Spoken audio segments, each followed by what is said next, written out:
Alemania, cosa que no hicieron los franceses, por supuesto, ¿no? Y sustituir eso por gas ruso. Y eso está bien, puede tener ciertas virtudes desde el punto de vista, qué sé yo, si a uno no le gusta la energía nuclear, pero tiene un problema estratégico grande. Ahora, ellos están en una situación parecida a la que enfrentamos con Frey acá cuando habíamos apostado al gas argentino, nos cortaron el gas, da lo mismo la razón, y Lagos, si no me equivoco, fue el que mandó a hacer estos dos puertos para importar gas, claro, para importar gas por barco, y así más o menos, tomó un tiempo, sí, pero ahí más o menos como que... Por mientras utilizamos gas licuado de petróleo. Exacto, y eso toma un tiempo, y yo me imagino que en el fondo los alemanes van para allá. Ese es el plazo hasta diciembre que se dieron los alemanes. Perfecto. Que es para construir las terminales necesarias para poder sustituir por otros. Y de hecho, porque tienes el otro grande que podría haber entregado gas naturales a Australia, pero está demasiado lejos. Un poquito lejos, un poquito. Está claro, está demasiado lejos. Entonces, la forma en que Australia puede mandarles gas natural es a través de barcos. No puede hacerlo a través de cañería. Y ese es el gran tema hoy día, y por lo tanto el gran tema por el cual, y aquí viene, si ustedes se fijan, les estoy hablando de temas absolutamente mezclados de la política con la economía. El gran tema por el cual Putin puede seguir peleando hoy día, pese a que probablemente ustedes han visto cómo tuvo que ceder la zona de Kiev, tuvo que ceder toda la zona central de Ucrania y se concentró en el Donbass, que es la zona, si ustedes miran el mapa, y tienen el mapa acá de Ucrania, esta zona de acá es la zona del Donbass, porque está Rusia aquí arriba, esto es Ucrania, acá está Crimea, que ya se lo había tomado Rusia, y entonces el Donbass es como el pasadizo que conecta Crimea con Rusia. Y siempre le ha tenido ganas Rusia porque de esa forma tiene un pasaje directo hacia el mar en la Unión Europea. Y de ahí, obviamente, puede salir a exportar sus productos al mundo. El gran problema es que al concentrarse en eso, ha tenido que, hasta ahora, obviamente esto es especulación, finalmente nadie sabe qué tenía en la cabeza Putin, ¿no es cierto? Pero todo apunta a que Putin pensaba que esta iba a ser una guerra muy fácil. Se enfrentaba a un presidente que era un comediante, que había hecho una película en que él era el presidente, y a partir de esa película... Era como que fuera presidente Yerko Puchento, francamente. Exacto. Pareció como un comediante político. ¿Sí? Exactamente. Y entonces él dijo, este es un payaso que yo voy a poder anular muy rápidamente.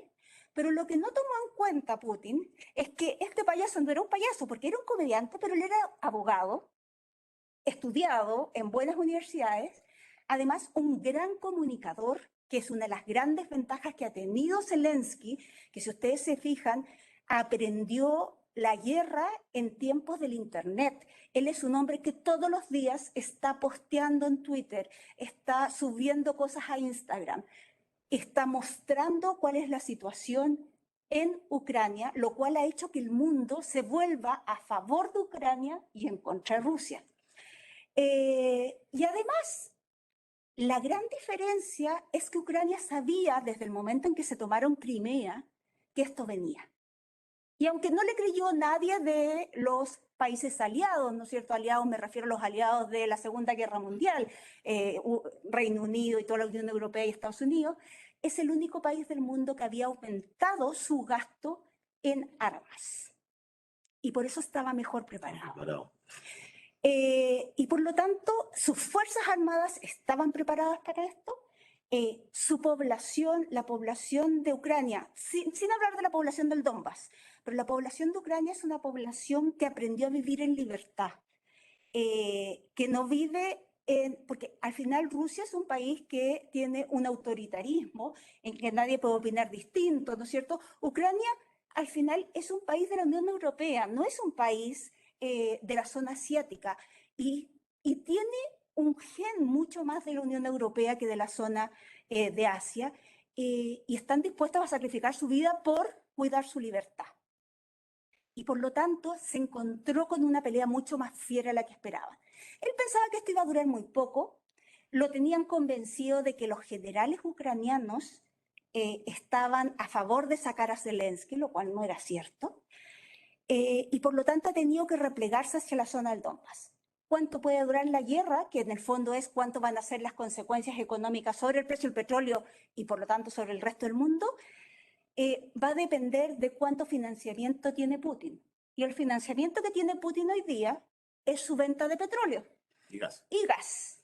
Y eso, mientras Alemania le siga pagando, porque Alemania es el país que le paga el mayor porcentaje, mientras Alemania le siga pagando, Rusia va a tener Ya, financiamiento. impresionante.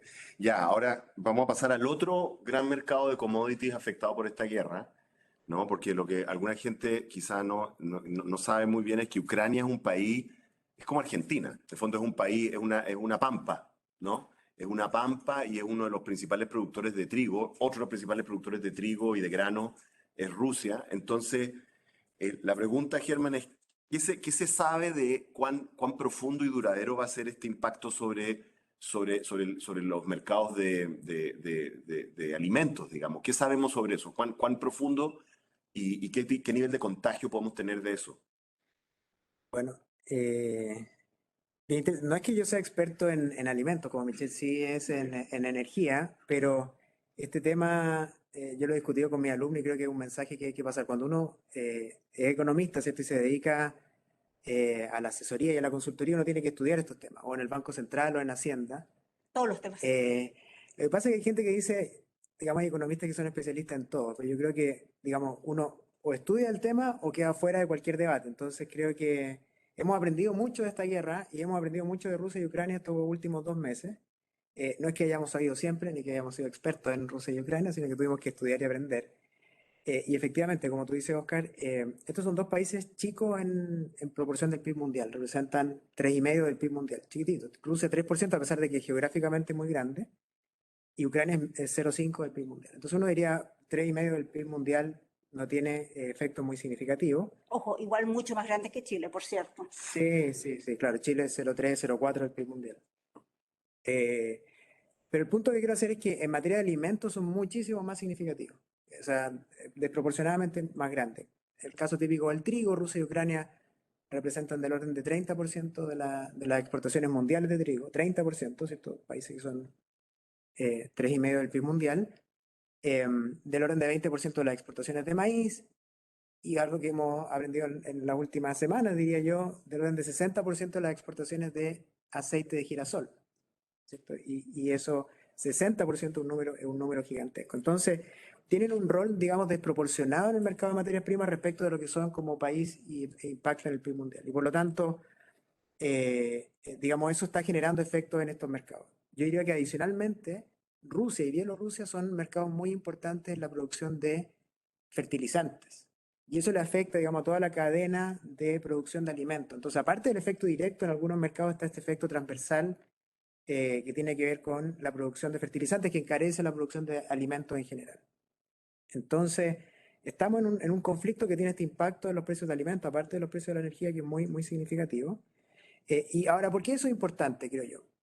Principalmente porque, bueno, estamos hablando de bienes esenciales, bienes básicos, ¿cierto? Son los alimentos, la energía, y cuando uno mira la canasta de consumo, ¿cierto? De los países, se da cuenta que los países más pobres consumen una mayor parte de su ingreso, o sea, destinan a consumo de alimentos una mayor parte de su ingreso. Los números son, por ejemplo, que Inglaterra destina a los países de Inglaterra o Alemania del orden de un 10 a un 15% de su ingreso a alimentos, pero los países de África subsahariana, por ejemplo, destinan el 40% del ingreso al alimentos. Y por lo tanto el impacto es mucho más fuerte sobre los países pobres y dentro de cada país sobre la población más vulnerable el impacto es mucho más significativo. Yo creo que es un tema que es importante tener en cuenta. Bueno, ¿y qué ha pasado con los precios? Tenemos el último reporte que salió este mes de la FAO, mostró que los precios de los alimentos subieron 13% en marzo, en un mes 13%, que es bastante, digamos, los precios están en el máximo histórico, la serie de la FAO parte del año 90, y por lo tanto estamos en un periodo de alzas de precios muy relacionado con este conflicto, eh, y las perspectivas son bien inciertas. El Economist plantea, citando a la FAO también, que este efecto va a ser duradero, respondiendo un poco a tu pregunta. Yo no sé cuánto va a durar la guerra, me gustaría saberlo, pero digamos, hay gran incertidumbre frente a eso. Pero sí sabemos que hay, por ejemplo, un 20% de las cosechas de trigo de Ucrania están afectadas por la guerra. Y esas no se van a recuperar automáticamente. Exactamente, y vamos a tener, digamos, la producción del resto de los años también está en riesgo, así que esto podría durar más tiempo. Y una cosa que solamente que me gustaría mencionar es que el problema de los precios de los alimentos venía desde antes de esta guerra. O sea, ya desde antes de la guerra se estaba hablando del riesgo de una crisis alimentaria, especialmente en los países más pobres. Parecido a lo que Sí. venía con el petróleo. Entonces, este shock viene a acentuar esas tendencias. Y por lo tanto, ¿Y eso era por los problemas logísticos típicos o por otras razones? efectos de problemas de oferta, en muchos casos inundaciones que habían habido, cambio climático, hablábamos antes de este seminario sobre los efectos del cambio climático, que algunos creen y otros no, pero desastres naturales habían afectado la producción en países importantes, productores de granos. Por lo tanto, ya venía un alza de precios previo a esta guerra. Recuerden que tuvo una cantidad de inundaciones el año 2021 gigantesco que dejó sin granos toda la zona una zona importante de China. Y China, bueno, tiene una cantidad de población suficientemente grande. Por supuesto. Entonces, solo para cerrar, yo creo que efecto económico muy importante sobre los precios, sobre la inflación, vamos a hablar yo creo después de eso, pero también sobre la pobreza y sobre la población más vulnerable. Hay estimaciones. El Banco Mundial estimó que, por ejemplo, por la pandemia, 100 millones de personas iban a pasar la pobreza. Y hay algunas estimaciones que estuve viendo que hablan de que 40 millones de personas adicionales van a pasar a la pobreza como consecuencia de esta guerra. Y por lo tanto, efectos económicos, pero también sociales y políticos como consecuencia. Pero sería justo decir que los analistas, la gente que mira esto más de cerca en general, piensa que el efecto específico sobre los alimentos tiene para un par de años, aunque parara la guerra mañana, digamos, por un tema de las cosechas, de plantar. Exactamente. O sea, el daño sobre la actividad en Ucrania es muy significativo, ¿cierto? Hay estimaciones que hablan de que el producto este año va a caer 45%, una cifra gigantesca, y eso afecta a todos los sectores y afecta, por cierto, también a la agricultura. Entonces, efectivamente vamos a tener efectos duraderos más allá de esta coyuntura. Puede ser que una vez que la tensión geopolítica baja, digamos, tengamos alguna moderación, pero vamos a tener efectos más permanentes. Correcto. Mira, Michelle, una de las cosas, casi como sacando la experiencia de crisis anteriores, en la época en que Chile estaba como inmunizado frente a los ciclos globales, ¿no? Que eso es una parte de las características de las últimas décadas, como que no nos dábamos cuenta mucho, ¿no? Las crisis que eran gigantes globales en Chile eran como un semestre de recesión, no pasaba nada. Era como realmente increíble verlo cuando uno mira las cifras. Pero bueno, uno de los grandes eventos que ocurrió en las últimas décadas fue, por supuesto, la inflación de petróleo que ocurrió justo antes y que detonó en cierta medida la crisis subprime, ¿no? Porque reventó todo el modelo inmobiliario de los gringos, digamos, que es muy intensivo en energía. Y uno de los fenómenos interesantes que ocurrió cuando ocurrió esa alza de petróleo, que además tiene la característica de que ocurrió antes de que los gringos descubrieran una manera de explotar sus reservas estas de, ¿cómo se llama?, de shale o de fracking, ¿no? Entonces, ¿no es cierto? Y por lo tanto, donde ellos todavía eran compradores. Entonces, fue una escasez muy, muy profunda de petróleo. Una de las cosas interesantes que ocurrió fue un contagio hacia los mercados de alimentos que fue interesante, en el cual era tal la escasez de petróleo que se empezó a convertir maíz, si no me equivoco, en biofuel. Y me acuerdo que en algún momento, la tierra. Claro, hubo un momento en que me pareció haber visto la noticia de que toda la producción de maíz de algún país centroamericano se estaba usando básicamente en biofuel. Y entonces se nos produjo un contagio, no solamente por el tema de costos del petróleo en el transporte, de la comida, que siempre es el efecto directo, sino que además estaba esta situación porque le quitaba oferta. Así es. ¿No es cierto? Pregunta, ¿existe una posibilidad de que estemos en ese escenario o el hecho de que Estados Unidos ya no está y ahora es un exportador más que un importador nos inmuniza frente a ese efecto? Porque eso le añadiría un shock, un segundo combo al tema del alimento. Así es, estamos lejos. No es que no podemos estar. Una de las cosas que uno aprende es que siempre existe la posibilidad. Estamos en un momento complicado porque ya veníamos de un momento complicado a nivel mundial por la pandemia, aparece la guerra. Puede ser que venga un Katrina, ¿no es cierto?, y genere otros efectos y por lo tanto sí podría. Pero en ese momento los precios del petróleo llegaron a si bien no me equivoco, 158 o 168 dólares el barril, año 2008, que en precios de hoy día es más cercano a 200 dólares el barril.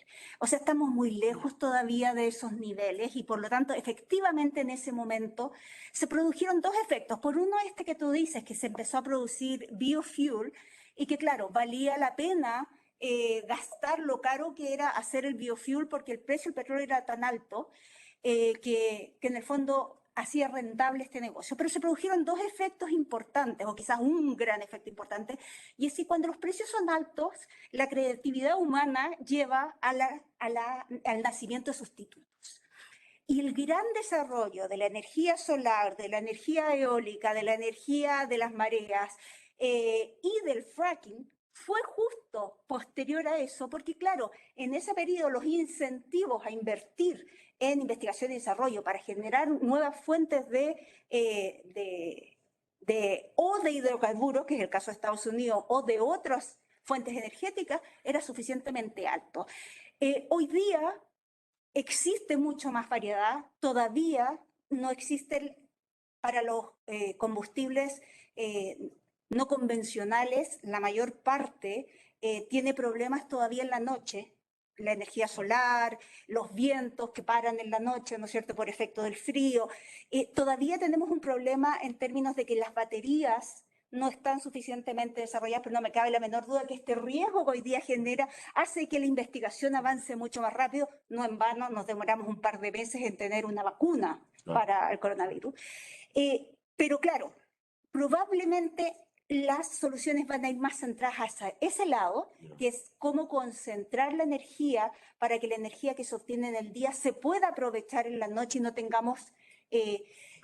pero yo creo que ese es el primer efecto. Y el segundo efecto es que sean, oficial o no oficialmente, pero todos los planes de descarbonización se han hecho más lentos. Y se han hecho más lentos no solo por la crisis en Ucrania, ya se hicieron más lentos el año pasado cuando hubo un par de crisis energéticas en China y un par de crisis energéticas en Estados Unidos, porque habían cerrado las generadoras a carbón y se produjeron un par de fenómenos climáticos importantes.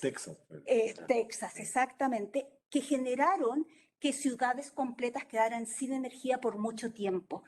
Y se dieron cuenta que si no tenían un respaldo que funcionaran ante condiciones extremas de clima, estaban perdidos. Y por lo tanto, todos los planes para cerrar todas las plantas de carbón han ido más lento. Lo que han hecho es dejarlas de backup, en caso de problemas, no funcionar normalmente con ellas, pero cerrarlas y no volver a abrirlos, se han dado cuenta que es una mala inversión, porque genera estos problemas que hay momentos en que el clima no funciona y por lo tanto tienen que empezar a funcionar. Yo creo que esos han sido los dos elementos, o sea el mundo dejó de cerrar así automáticamente todas las centrales de carbón, porque el precio del petróleo se va al cielo, ¿no es cierto? O sea, tú lo que estás diciendo es una muy buena noticia, que esto va a empujar el desarrollo de las baterías mayoristas de energía, cosa que para Chile es un tema estratégico. Absolutamente. O sea, aquí hay un tema importante. Dale nomás, señor Putin. No. No a costo de las vidas de los ucranianos.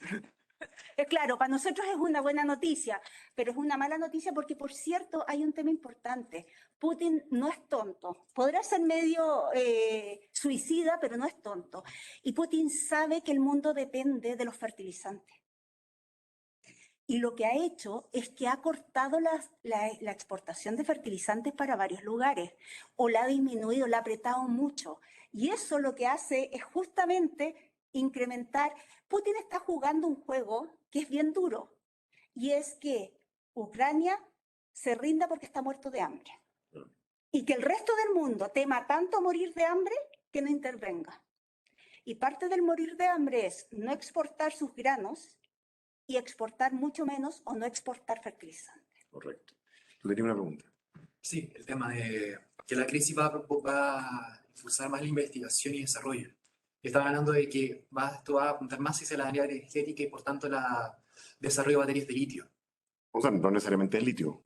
Baterías. Baterías. En el fondo, cuando tú hablas de guardar mayoristamente energía eléctrica solar, una es tener baterías de litio. Los embalses. Está el hidrógeno verde. También. Está el tercero. El desarrollo del hidrógeno verde ha sido, bueno, y el hidrógeno verde es hidrógeno verde porque se produce con energía verde, pero está el desarrollo del hidrógeno puro, que no necesariamente es con energía verde. Claro, sí, eso está pasando en la Patagonia. Así es.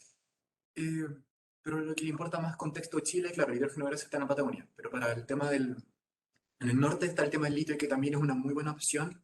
Y claro, es muy fácil decir, listo, hay que potenciar más el tema del litio, pero eso, cómo eso se convalida con el tema de las comunidades? Y estamos en un proceso de nueva constitución que es muy pro comunidades. Entonces, ¿cómo se hace eso el intermundial de que necesita este desarrollo? Pero a la señora y su familia que viven allá en el desierto no están de acuerdo con que vengan estos señores con máquinas a hacerle tira a la tierra donde están enterrados todos sus ancestros. Sin duda que es difícil, ¿ah? Y puede que no se pueda. A veces la respuesta es no se puede. Claro, Ah, pero también es cierto de que, bueno, cuando las cosas son rentables, las voluntades se movilizan, ¿no? Incluso la señora. comparar a la señora está diciendo. En ¿Cómo podría general, yo decir una cosa como esa? en general, las poblaciones que están al lado de las minas en el norte son poblaciones que viven muy contentas. No, Muchas veces viven de estos negocios. ellos viven de eso. Quienes están en contra son los que no están ahí. Hay que tener mucho cuidado en eso, porque si tú te vas y recorres, al final las grandes empresas, por ejemplo, todas las mineras de metales y no metales, les ponen colegios a los niños, Claro. tienen una educación que no hubieran soñado en su vida si es que no tuvieran a la minera ahí. Los sueldos de los mineros son 3 veces los sueldos que tenemos nosotros acá en la zona central y por lo tanto, en general, son poblaciones que dan la bienvenida, obviamente con resguardos. Nadie quiere que dejen el caos y esos resguardos hay que tenerlos, pero en general la población que está en contra no son ellos, son la población que vive en los centros urbanos. Ya, vamos, para no desviarnos demasiado del tema, déjame pasar al siguiente estado. Germán, ya, tenemos un doble combo, así como a la guata y al, ¿no? Que es alimento, inflación de alimentos y inflación de energía. Y uno quisiera decir, con eso basta, ¿no? De shocks inflacionarios, más no, porque hay otras cosas ocurriendo alrededor nuestro. Entonces, ¿qué otras presiones inflacionarias tú estás viendo que se nos vienen de afuera? ¿No? Está todo esto de las cadenas de suministro, que se van a sumar a esto. ¿Cómo ves mirando ya estos dos elementos, pero metiéndolo dentro del tema inflacionario general global? Sí, bueno, lo que pasa es que acá de nuevo creo que esta historia, para entenderla completamente, hay que partir desde antes, ¿cierto? El mundo ya venía con una inflación muy alta. Recordemos que Chile cerró el año pasado con una inflación de 7,2% y no había guerra. Y también el mundo estaba con el mismo problema, porque por lo que contaba Michelle, la recuperación de la demanda en algunos países fue bien rápida, la oferta no pudo reaccionar con la misma intensidad, la pandemia significó restricciones a la movilidad, ¿cierto? Se separaron varios procesos productivos, el típico caso de la producción de microchips que se detuvo durante la pandemia afectó la producción de computadores, con alta demanda por computadores, la producción de automóviles que todavía no se recupera completamente, y por lo tanto veníamos con presiones inflacionarias antes de la guerra. ¿Y qué es lo que ha pasado en el último tiempo? Bueno, viene la guerra con estos shocks en precio de alimentos, energía, pero la pandemia todavía no desaparece. Tenemos el caso de Shanghái, que tiene 26 millones de personas en cuarentena hace prácticamente un mes, un puerto muy importante para la carga mundial. Y lo que vemos, ¿cierto? Lo que sabemos de la información que recibimos es que hay, digamos, barcos que no se pueden mover del puerto, la gente está en cuarentena, no puede salir a trabajar. Y eso está generando una baja en la movilidad muy significativa. Hemos aprendido, digamos, a conocer indicadores de movilidad. El transporte de carga por camiones está en niveles muy bajos en Shanghái. Como decía, los puertos están con una congestión muy alta y por lo tanto el problema de la cadena de suministro, que se da junto con esta guerra y que pensábamos que iba a empezar a solucionarse, es que es bien importante que la Fed parte con un diagnóstico diciendo, mire, el aumento de la inflación es transitorio. La gente va a volver a trabajar, se van a restablecer las cadenas de suministro y vamos a tener la oferta que está ausente y la inflación va a bajar. La teoría de Jerome Powell. Exacto. Con eso partimos, ¿cierto? Y las tasas en niveles históricamente bajos. Este año ese paradigma ha ido cambiando. Y la percepción es que vamos a tener inflación por más tiempo, que va a ser más duradera por esto y porque las cadenas de suministro todavía no se normalizan, a pesar de que deberían estar normalizándose. Y tenemos a la Fed subiendo tasas o con expectativas de alza de tasas muy aceleradas. Ayer, por ejemplo, hablaba James Bullard hablando de la posibilidad de subir en una reunión 75 puntos base la tasa, que es harto para la Fed. Estados Unidos, una brutalidad. Pero partimos de, primero, las tasas prácticamente no van a subir, a empezar a incorporar expectativas de alzas de 25, después 50 puntos base, y lo cierto es que este año vamos a tener un proceso de alzas de tasas bien importante por parte de la Fed y las tasas de mercado ya lo están reflejando. Y un poco relacionado con eso, al final lo que estamos teniendo es un shock de costos de producción, de problemas en la cadena de suministro, pero que se va a traducir en alzas de tasas de interés muy importantes y que van a terminar con un ajuste en la actividad económica mayor, ¿verdad? Entonces yo creo que el riesgo de desaceleración brusca o recesión incluso, ahí la mañana veía algunas estadísticas que muestran que las recesiones en Estados Unidos han venido en promedio 2 años después de que parte el alza de tasa. Y en el periodo más corto fue en el año 80, ¿cierto? Que después de 11 meses de que parte el proceso de alzas de tasa hay una recesión en Estados Unidos. Y crecientemente se está hablando de un escenario de recesión, no este año en Estados Unidos, pero sí probablemente el próximo, como consecuencia de este ajuste monetario que va a venir muy fuerte sobre la economía. Bueno, entonces tenemos inflación internacional fuerte, la Fed tratando de bajarlo, obviamente todos los bancos centrales van a seguir a la Fed porque si no, su tipo de cambio se te va. Entonces, y aquí el Banco Central está en lo mismo. Aquí hay una pregunta, Felipe Silva dice, quiere que tú le digas con mucha claridad y certeza, ¿no es cierto?, ¿cuándo va a retornar el Banco Central a su meta inflacionaria en ese contexto, ¿no es cierto? Y yo estoy contigo, ¿eh? Yo hace 6 meses atrás pensaba que era como bastante, había un elemento local por los IFE y todo eso, está bien, pero la parte de afuera se iba a deshacer rápido y no estoy seguro que se vaya a deshacer. Y él dice, va a volver en 3, 4 años. Dios mío, ¿cuánto crees tú que no vamos a volver a tener inflaciones como la gente? Yo creo que en 2 años. 2 años. Sí. Registraron, ¿ah? 2 años. No, ¿y por qué lo digo así? Porque la verdad que no sé, pero, No, ya no, esa parte la vamos a cortar. pero confío en el Banco Central. El Banco Central, si ustedes miran las proyecciones del Banco Central, siempre proyecta la inflación en 3% a 2 años, porque tiene que hacer todo lo necesario para que ello ocurra.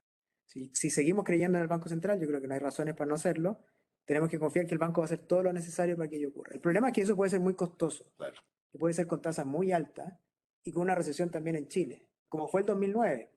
Acá Michelle hace un rato hablaba del 2008, ¿cierto? Cuando subió el precio a 150. Yo estaba en el Banco Central en esa época.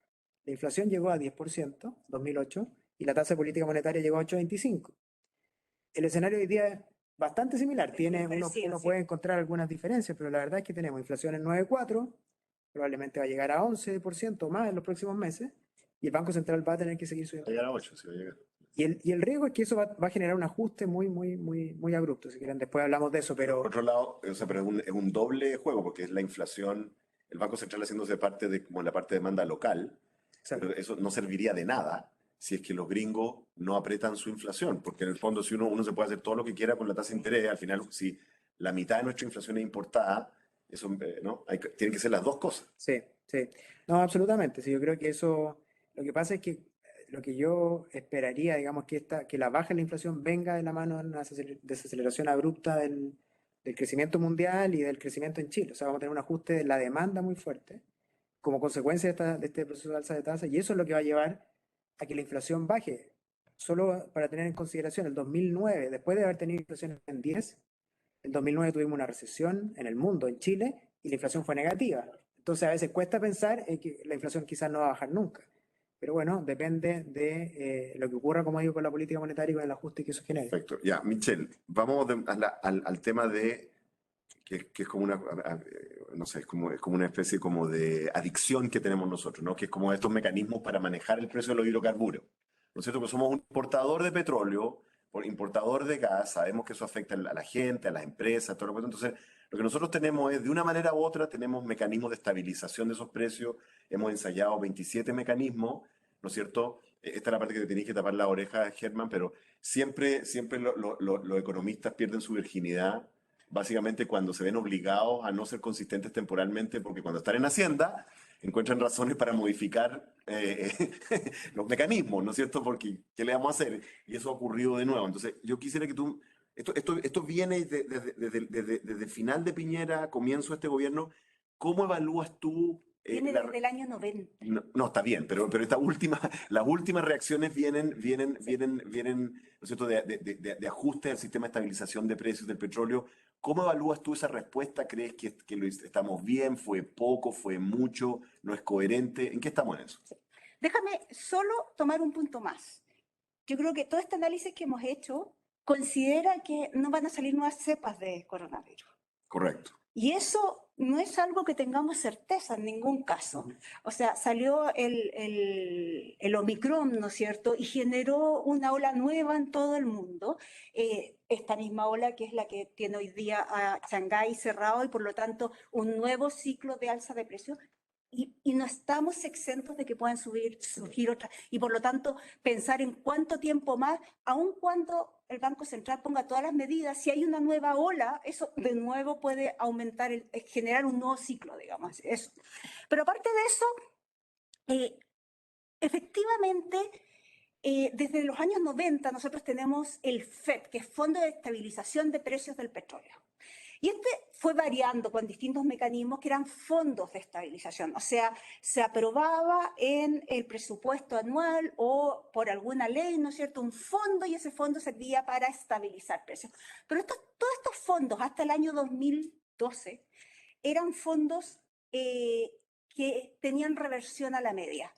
Es decir, que buscaban un precio de largo plazo y que lo que hacían era tratar de mantener el precio de los combustibles en un precio de largo plazo. El año 2012 finalmente se reconoció que no éramos capaces de predecir porque se habían acabado todos los fondos, o sea, habían sido un subsidio.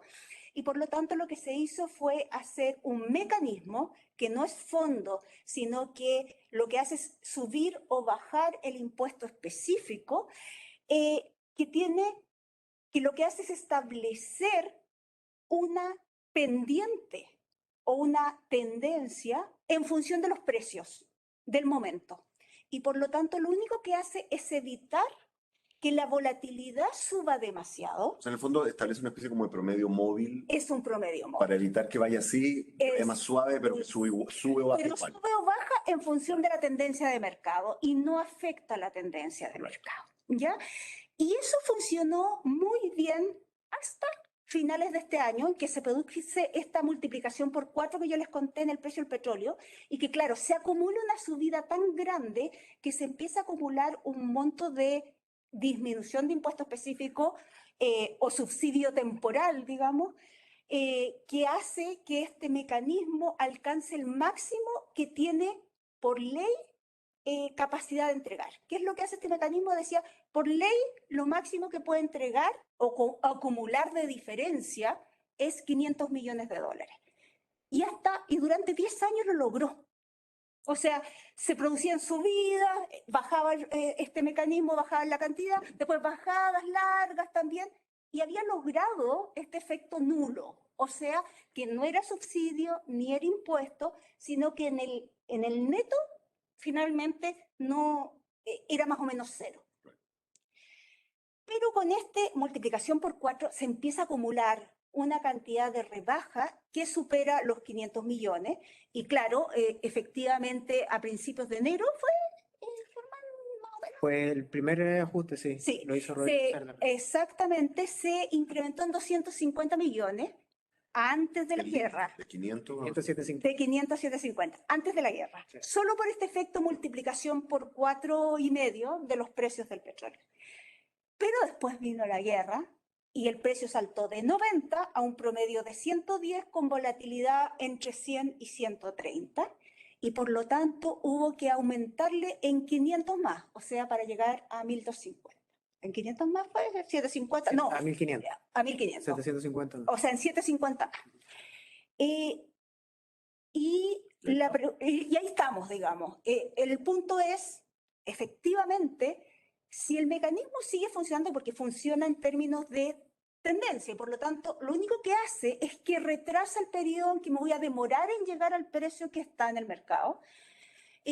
Uno no debería pensar que es un mal mecanismo. O sea, es un mecanismo que en el fondo permite mayor estabilidad. Además que permite no solo, y aquí yo voy a reconocer que a mí que nunca me han gustado los mecanismos de precios porque los precios son señales y si sube el precio es que está más escaso y por lo tanto, si tengo la opción de caminar o andar en auto, bueno, camino o ando en bicicleta, digamos, y creo que es una buena señal.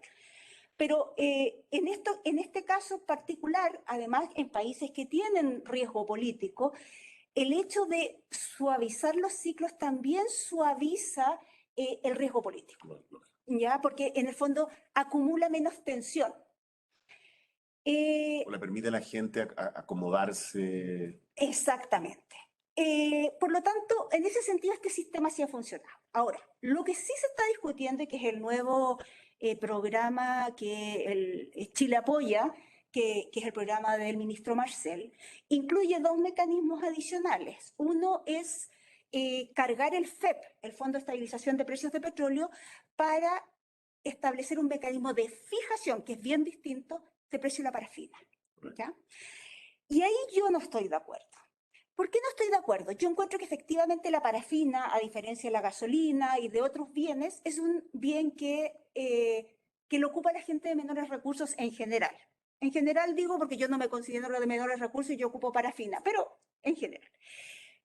Pero yo creo que la gente tiene el derecho de elegir en qué gastar su plata. Y la gente tiene hoy día problemas con los alimentos, con el transporte, y el transporte ya está subsidiado a través del sistema Red o ex Transantiago.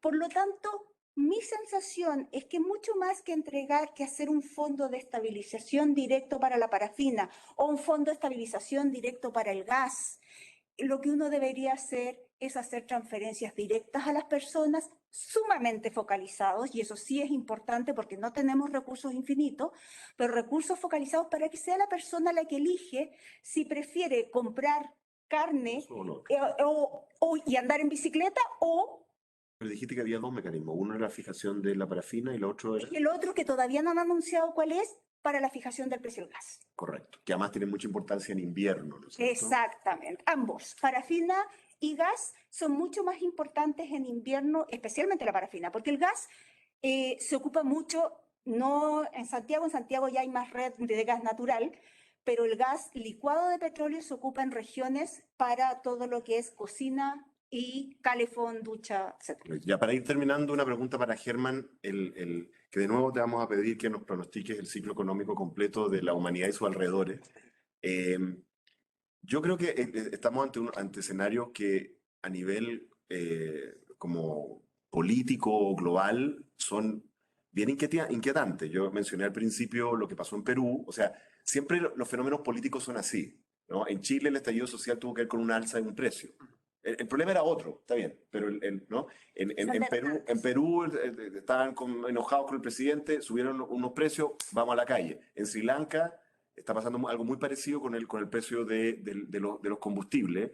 Hay otro caso que es muy conocido, y es que nosotros tampoco lo registramos mucho, pero una de las principales razones que detonó la primavera árabe, cuando empezó en Túnez, en Egipto, era que había habido unos años malos de cosecha, no sé qué demonios, pero había básicamente inflación de alimentos muy fuerte, por sequía y eso. Entonces la gente usa eso, entonces hay un escenario complicado de inflación, también un escenario de recesión. Esto puede ser explosivo, ¿no? Entonces la pregunta que uno tiene en la cabeza es, ¿cuánto tiempo hay que aguantar? Porque los países tampoco pueden aguantar. Uno puede inventar mecanismos, te puede gustar más o menos, Michelle, pero ningún mecanismo infinito.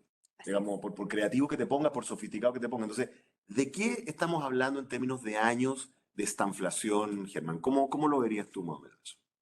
Bueno, si nos referimos a Chile, yo creo que ahí, digamos, hay una dimensión que no hemos tocado acá, que son los problemas internos que tenemos y el sobrecalentamiento que veníamos del año pasado. Entonces, lo que se ve hoy día como el escenario más probable, ayer el Fondo Monetario acaba de sacar sus proyecciones, el Banco Central también había proyectado que este va a ser un año de muy bajo crecimiento, el próximo también, o sea, digamos, lo que tenemos visión hacia adelante son años de bajo crecimiento en Chile. Este año seguramente vamos a tener una recesión, técnica o no, pero el punto es que estamos en un nivel de actividad muy alto. Terminamos el 2021 con una sobreexpansión del gasto, una política fiscal desatada, transferencias, retiros de fondos, ¿cierto? Y eso generó una sobreexpansión de la actividad económica que nos va a llevar a una desaceleración, digamos, sin duda vamos a tener una desaceleración económica. Y eso va a llevar a que crezcamos muy poco este año.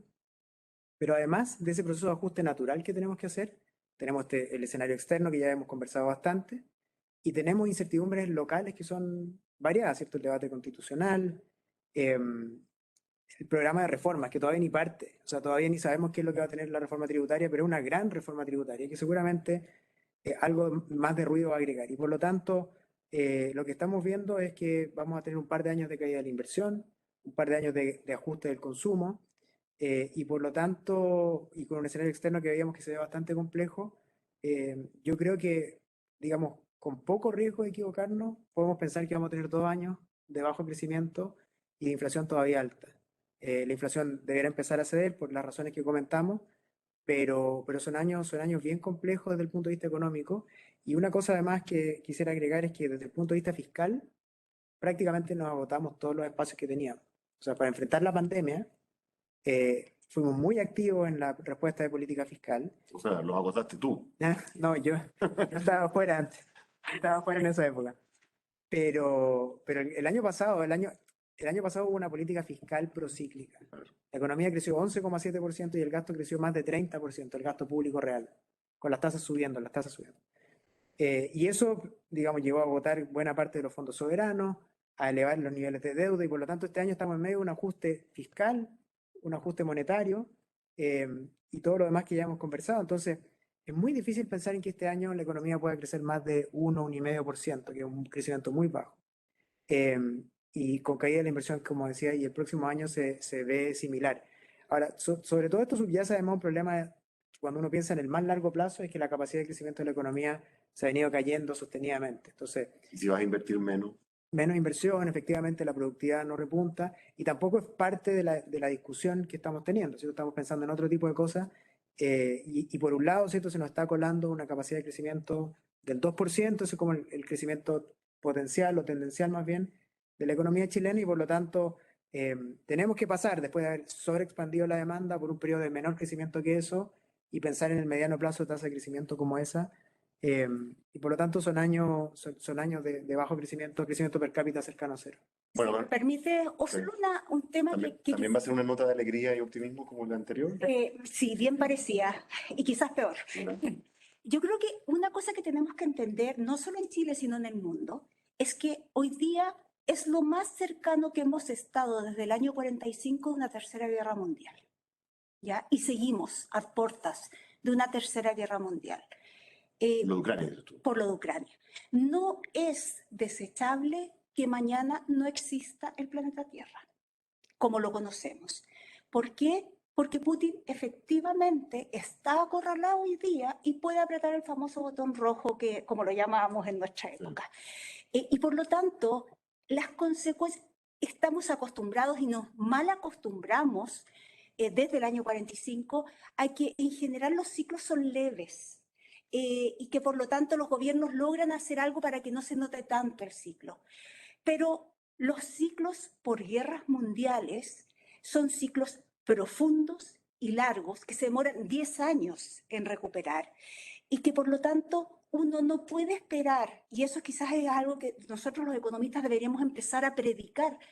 No podemos esperar que no nos afecten los precios, no podemos esperar que no nos afecten los ingresos y no podemos esperar que existan subsidios que nos hagan seguir viviendo igual con y sin guerra. Aquí hay una guerra de magnitudes gigantescas. Es cierto que va a significar que lo pasemos mal, pero cuando ustedes lo pasen mal, recuerden que en Ucrania se está muriendo la gente todos los días, niños, bebés que les están bombardeando sus casas, casas iguales a las de ustedes, que de un día a otro tuvieron que agarrar una mochila e irse sin nada. Entonces, 5 millones de personas. 5 millones de personas que han salido hasta ahora del país. Entonces, hay que entender las magnitudes. Todo Santiago se evacuó, esos son 5 millones de personas. Y por lo tanto pensar, y aquí, que la gente dice, pero ¿cómo voy a hacer si están subiendo los precios? ¿Qué va a hacer el gobierno? Si no hay nada que hacer, hay que apretarse el cinturón. Y eso es algo que tenemos que aprender, el apretarse el cinturón, y aquí, más allá de que uno comparte o no comparte el gobierno que está, esto no es tema de Boric. Aquí hay un problema de afuera, que estamos al lado de una guerra mundial. Suecia y Finlandia hoy día, o sea, hace una semana pidieron unirse a la OTAN. En el momento que se unan a la OTAN, el riesgo que tenemos de Rusia es gigantesco. Claro. Y como tú bien decías, eso se suma, ese escalamiento, ese riesgo de escalamiento, de que la guerra se desborde, ya ocurrió en la primavera árabe, que la guerra empezó en Túnez, ahora está en Yemen, en Siria, y además se suma a que escale la pandemia, porque como tú bien dijiste, podría haber un rebrote. Bueno, con esa nota de optimismo y alegría, tenemos que terminar un poquito. Quiero agradecerle a Germán y a Michelle por ayudarnos a ver estos fenómenos que creo que son súper interesantes, sobre todo para estudiantes de economía. Creo que hay mucho tema que motiva, investigación, lectura, distintos mercados. Me gusta mucho este tema justamente por algo que decías tú, Germán, es que a veces la gente tiene un concepto equivocado sobre la macroeconomía, ¿no? La macroeconomía como esta cosa abstracta que uno está por allá arriba en la ISLM, digamos, ¿ah? ¿No es cierto? Y la realidad es que es imposible hacer macroeconomía bien hecha si uno no está mirando por lo menos los principales mercados de commodities, porque al final del día los mercados laborales, de alimentos, de energía, etcétera, son lo que la lleva. Entonces, uno tiene que saber interactuar entre un conocimiento de esos mercados y los conocimientos macro. Así que eso, quería agradecerle a los que se conectaron y mandaron preguntas, quería agradecerle a los que vinieron. Recordarles que este es un seminario patrocinado por Economía, la unidad de diplomas y cursos del Departamento de Economía de la Universidad de Chile, invitarlos a mirar nuestra oferta de diplomas y cursos. Y a la gente presente, dado que estamos volviendo a la presencialidad, mientras tanto, ¿no es cierto?, volver a una cosa que no se podía hacer en Zoom, si podrían, por favor, aplaudir a nuestros invitados y agradecer. Muchas gracias y nos estamos viendo, los que están allá. Gracias. Gracias. Gracias.